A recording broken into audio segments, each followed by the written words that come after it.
Welcome to another video for biology. In this video we're going to be discussing Mendelian genetics. And of course we're going to get started with Gregor Mendel. Okay, this is a scientist who was a monk in 1860.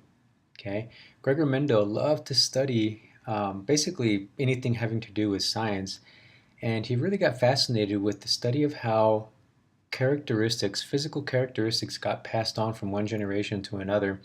And he took really close attention, or he used pea plants as his subject matter. Pea plants come in various forms. You have green, yellow, purple flowers, white flowers, and he really paid attention to how these traits were being passed on from one generation to another. And he did all his work not at a university but at a monastery where he was doing his religious studies and scientific studies. So again, going back to the white flower and the purple flower, he really wanted. The reason why he used these is because they reproduced very quickly, and he was able to easily cross-pollinate these. So he was able to have many examples of his studies in a short amount of time. He didn't have to wait very long for them to pollinate and grow, so he could actually see what characteristics were being expressed. So let's jump into an example of one of his studies.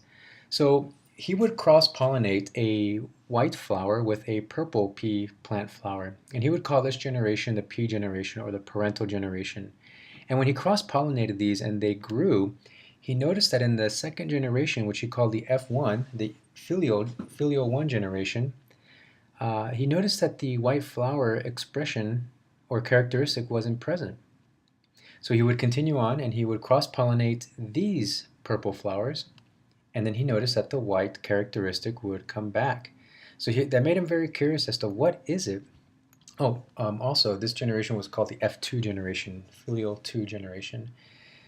So he wanted to take a quantitative approach. So he did this study with many flowers, hundreds and hundreds of flowers, and he found out that at the end, he found that 705 of the flowers were purple and 224 of them were white. So again, taking a quantitative approach, quantitative meaning quantity and number, so he wanted to get an exact number of how many, the ratio of numbers of purple flowers to white flowers, and see if maybe that would tell him something, and in fact it did. He found that this 705 and 224 purple to white ratio was basically 75% of the flowers were purple, or a 3-to-1 ratio would occur. Okay, so that ratio led him to another idea that whatever characteristic would predominantly show up, he would call that the dominant trait. And then the one that did not show up, which had the lower, was on the lower end of the spectrum, was called the recessive trait. So he wanted to, again, look at other aspects of the pea plant to see if this would stay consistent, and he did. He took a look at the color of the pea plant, or of the pea. So he would look at the color, the green and the yellow.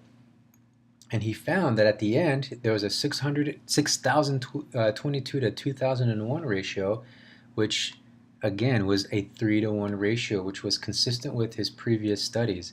So again, that yellow pea plant he would call the dominant trait, and the green would be the recessive. Okay, so just to give another example, he wanted to look at the surface. He noticed that the pea plants would give off different surfaces on the peas, and for example, and this would happen with the green and the yellows, but we're just going to look at the yellow for now.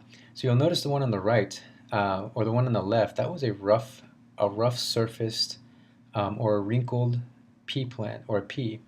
Okay, and then on the right you would have a smooth surface.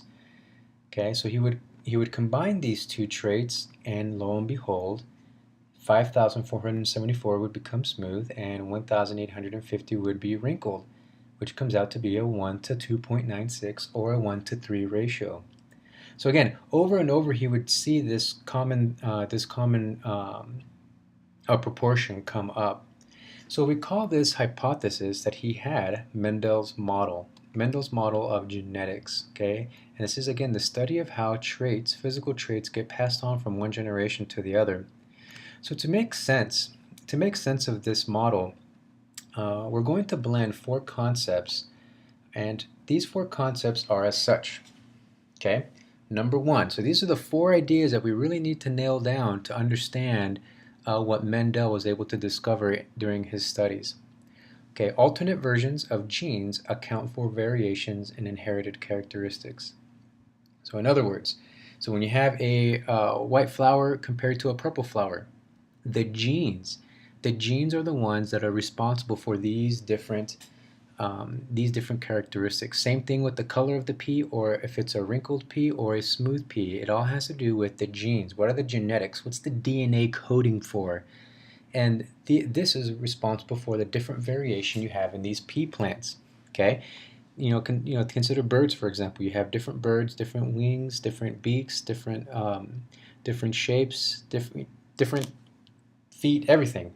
Okay, so and that's just one species. So here we're talking about pea plants. These different variations, these different codes for these different physical characteristics, we call alleles. Okay, so this is one of the big key words that we're going to be using throughout this chapter, alleles. So again, alternate versions of genes. Okay, the different variation are accounted for by variations in inherited account for variations in inherited characteristics. So the reason why we have different characteristics is because of the alternate versions of genes. All right, that's the first one. Now let's look at the second. Each character or organism inherits 2 alleles, one from each parent. Okay, so if we look at the flowers again, look at the first P1 generation, the parental generation. Okay, and that's the ones in the top. Okay, so if we take a look at this generation and we look at the chromosomes of these flowers, we'll see that the specific spot that codes for the color of flower, okay, one of them codes for purple and the other one codes for the white. Okay, and the same thing goes for the color of the pea. You have a yellow smooth or a green smooth. So each preceding generation receives 2 alleles, one from each parent.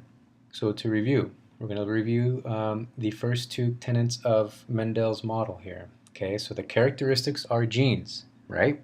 The purple flower, white flower, the genes are responsible for that. And those genes we call alleles.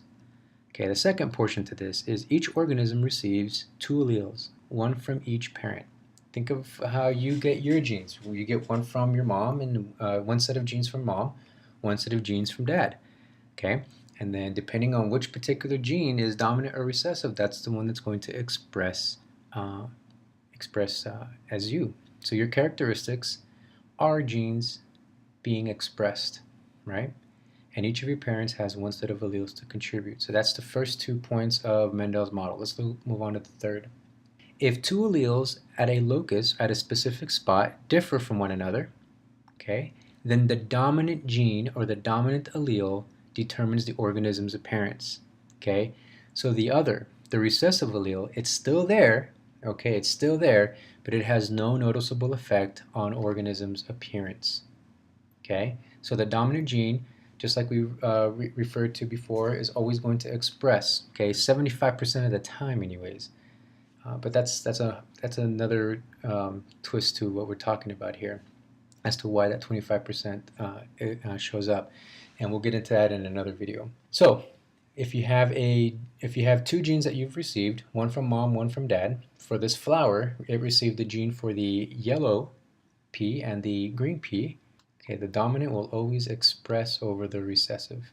Okay, so again, if that flower received a gene, an allele from the purple and then the white, do you remember which one was dominant? Okay, so depending on which one of these alleles is dominant, that's the one that's going to be expressed, and that happened to be the purple flower. So again, number 3 is you're going to receive 2 alleles from parents, and the dominant one will be the one that always expresses itself over the recessive. Now the fourth one. The fourth one is the law of segregation. Okay, so 2 alleles for a heritable character separate during gamete formation. For example, let's say you have a yellow pea. Let's say that yellow pea's alleles are heterozygous, meaning that there's 2 different alleles. It has the genes for the green pea and it has the genes for the yellow. And of course it's yellow because yellow is dominant. That's the one that's going to express. So when this pea, when its genes divide for sexual reproduction, okay, it's going to contribute either a yellow or a green DNA. Okay, now which one it does? It's completely random. That's the law of segregation. Think of the word segregation. Segregation means to separate. So when this P goes to reproduce, these two genes are going to separate. They're going to segregate. Okay. So this accounts for the genetic variation in organisms. And again, this also accounts for the fact that you still have, in later generations, you still have the recessive gene that could come up. And it only comes up 25% of the time, but we'll, again, in another video, we'll discuss why it's only 25% of the time. So in conclusion, number one, genes are alleles, right? The genetic code for a specific characteristic, we call that an allele. Number two, each parent donates one allele, right?